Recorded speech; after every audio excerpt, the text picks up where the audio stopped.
ଆମର ଏଇ ଯେଉଁ ଟିଭି ଚ୍ୟାନେଲ ସେ ଲେଖିଥିଲା 5ରେ ଶିକ୍ଷକଙ୍କ ଲାଗି ଖୁସି ଖବର।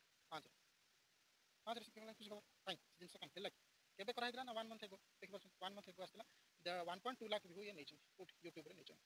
ଆଉ କଥାଟା ବର୍ତ୍ତମାନ କ'ଣ ହେଉଛି ନା କଥାଟା ବର୍ତ୍ତମାନ ଟୋଟାଲି ଭାବେ ସେ 5ରେ କିଛି ହେଲାନି। ସେ 5ରେ କ'ଣ ଡିସ୍କସନ୍ ହେଲା ନା ଟିଚର ରିଗାର୍ଡିଂ କିଛି ହେଲା ନାହିଁ ଯେ ପ୍ରାଥମିକ ଶିକ୍ଷକ ଗୋଦାବରୀଶ ମହାପାତ୍ର ଗୋଦାବରୀଶ ମିଶ୍ର ଯେଉଁ କ'ଣ ଆଦର୍ଶ ସ୍କୁଲ ହେବ ହଁ ହେଲା ଠିକ୍ ଅଛି ସେଟା ଭଲ କଥା। କିନ୍ତୁ ଶିକ୍ଷକଙ୍କ ଲାଗି ଖୁସି ଖବର କାହିଁ 5ରେ କିଛି ଶିକ୍ଷକଙ୍କ ଲାଗି ଖୁସି ଖବର ଆସିଲା ନାହିଁ।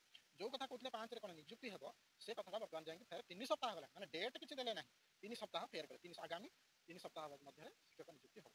ତାମାନେ ଏଇ ଯେଉଁ ଆପଣ ନ୍ୟୁଜ୍ କଲେ ଏହା ସିମ୍ପଲି ଯେଉଁ 16,000 ପିଲା ଯେତିକି ତାର ଆସ୍ପିରାଣ୍ଟ ଅଛନ୍ତି ଯେତିକି ଆଶାୟୀ ଯେତିକି ଅଛନ୍ତି ଯେତିକି ଫର୍ମକୁ ଯେଉଁମାନେ ଆପ୍ଲାଏ କରୁଛନ୍ତି ସେମାନଙ୍କ ସହ ଆପଣ ଖେଳିବେ ତାଙ୍କ ଭାବାବେଗକୁ ନେଇ ଖେଳିବେ ସିଧା କଥାରେ। ଆପଣ ଯଦି ସିଏମ୍ଓରେ ଆପଣଙ୍କର ଯଦି ଡାଇରେକ୍ଟ କଣ୍ଟାକ୍ଟ ନାହିଁ ତ ସିଏମ୍ଓ ସହିତ ନ୍ୟୁଜ୍ ଯଦି ଆପଣ କାଢ଼ିପାରୁନାହାନ୍ତି ସଠିକ୍ ନ୍ୟୁଜ୍ ସିଏମ୍ଓରୁ ଯଦି ସଠିକ୍ ନ୍ୟୁଜ୍ ଆପଣ କାଢ଼ିପାରୁନାହାନ୍ତି ତାହେଲେ ଅଯଥା ନ୍ୟୁଜ୍ କାହିଁକି ଆପଣ ବନଉଛନ୍ତି। ଆପଣ ସେଇ ଆଲତୁ ଫାଲତୁ ନ୍ୟୁଜ୍ କରିବେ ତ ଏ ଜିନିଷ ଆପଣ କାହିଁକି କରୁଛନ୍ତି କଥା ହେଲା ଇଏ ତେଣୁ ଯେଉଁ ଜିନିଷରେ ଆପଣ ସଠିକ୍ ନୁହନ୍ତି ତଥ୍ୟ ନାହିଁ ଆପଣଙ୍କ ପାଖରେ ସେ ଜିନିଷରେ ଆପଣ ଭ୍ୟୁ ନେବା ପାଇଁ ଭିଡ଼ିଓ ପକାନ୍ତୁ ନାହିଁ। ଆପଣଙ୍କୁ ଭଲରେ ଆମେ ଅନୁରୋଧ କରୁଛୁ ମୁଁ ଅନୁରୋଧ କରୁଛି ଆଉ କିଏ କ'ଣ କରୁଛନ୍ତି ମୁଁ କହିପାରିବିନି କିନ୍ତୁ ମୁଁ କହିବା କଥା ହେଲା ଯେଟିଏ ସଂସ୍ଥା ହିସାବରେ ମୋର ଆପଣଙ୍କୁ ଅନୁରୋଧ ଯେ ଆପଣ ଏମିତି ନ୍ୟୁଜ୍ କରନ୍ତୁ ନାହିଁ ଯେଉଁଟାକି ଦେଖିକି ଜଣେ ହଇରାଣ ହେବ।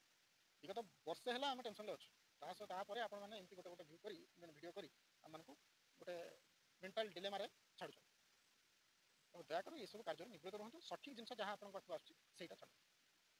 ଗୋଟେ ମାନେ ଇଙ୍ଗିତ କଲା ଭଳି ଯାହାର କିଛି ଆପଣ ଜାଣିନାହାନ୍ତି ଯେଉଁ କଥା ଖାଲି ଡାଉଟ୍ କରି ଆପଣ ତ ନ୍ୟୁଜ୍ ଚ୍ୟାନେଲ୍ ହେଇ ଡାଉଟ୍ କରୁଛନ୍ତି କିଛି ୟୁଟ୍ୟୁବର ସେ ତ ଯାହା ନାହିଁ ତାହା କହୁଛନ୍ତି ଆପଣ ଯଦି ନ୍ୟୁଜ୍ ଚ୍ୟାନେଲ୍ ହେଇ ଆପଣ ୟୁଟ୍ୟୁବର ଭଳିଆ କଥାବାର୍ତ୍ତା କରିବେ ତାହେଲେ ଆପଣଙ୍କୁ ମାନେ ଆଉ କ'ଣ ଆପଣଙ୍କର ଆମକୁ ଲାଗେ କ'ଣ ଯେ ସତ୍ୟ ଘଟଣା ତଥ୍ୟଟା ଆପଣ ନିହାତି କାଢ଼ି ଫ୍ୟାକ୍ଟ ଜିନିଷଟା ଆପଣ କାଢ଼ିକି ଆଣିକି ଆମକୁ କହିବେ କିନ୍ତୁ ଆପଣ ଫ୍ୟାକ୍ଟ ଏଥିରେ ଆପଣଙ୍କ ଫ୍ୟାକ୍ଟ ଜିନିଷଟା କିଛି ରହିଲା